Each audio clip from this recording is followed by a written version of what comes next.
So she got fed up and cut her hair, changed her clothes, and went off to live the rest of her life as a man. And she got in a lot of trouble along the way, but she did it. She passed as a man.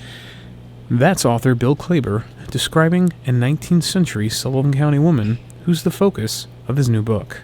Times Held record reporter Steve Israel recently sat down and spoke with Bill on his new book, The Rebellion of Miss Lucy Ann Lobdell, which the New York Times Book Review just called a deeply satisfying historical novel. The 19th century Sullivan County woman was a feminist almost before the word existed. Lobdell was one of the first women to have a same-sex marriage, even though the judge who married her certainly didn't know it, at least at first. But if she were sitting here today, I would address her as Joseph. I don't know. I would hope she'd be happy with the book.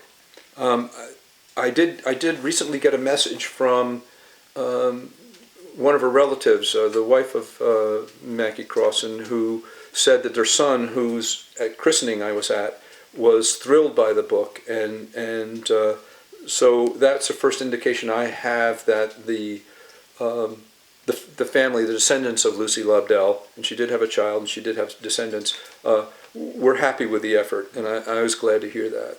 One morning after church in Fremont Center, Jack Niflot, who was the town historian and a superhuman being, asked me to have lunch with him at the Hankins General Store, and so I did, and he sat me down and asked me if I ever heard of Lucy Lobdell, and I said I hadn't, and he proceeded to tell me about this woman who had lived her life as a man and who had started out on Basket Creek, where both Jack and I live, and she was a neighbor of ours.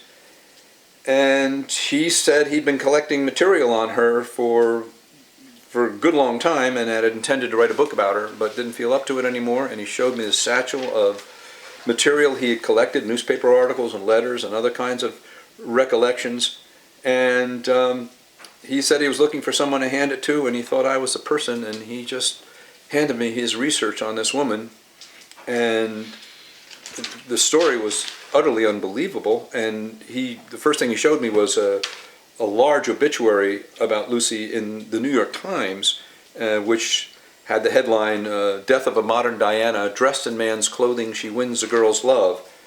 And I just knew right away that this was something I wanted to get involved with. Stuff of a movie, I mean a natural, any possibilities of this? Yeah, I actually have gotten a couple nibbles, but in thinking about it more, I think it would probably be a story better told as a television miniseries. You'd have more time to actually get into, to do it as a movie, you'd have to sort of somehow encapsulate the whole thing in 2 hours. Yeah. Whereas if you did it in a miniseries, you'd really be able to explore a lot of the stuff. So yeah, I think that might be in the future, but those things take years. I don't think that I don't think she was attracted to women at the time she changed clothes and went out into the world as a man. I've looked at her writing and her description of that time, and there's no evidence at all that I can come across that she was interested in women at that time. But what appears to have happened is after she was passing as a man, and her first gig as a man was as a dancing teacher in Honesdale, Pennsylvania, young ladies kind of liked this new guy who sort of knew what a girl liked, and unlike the usual louts about town, and she started liking them back, and that's when the trouble started. And she had a hard time kind of figuring that out, and the best sense she could make of it is that she had become a man, and that became a fairly long process, but as time went on, she became more and more attracted to women, and women became more attracted to her.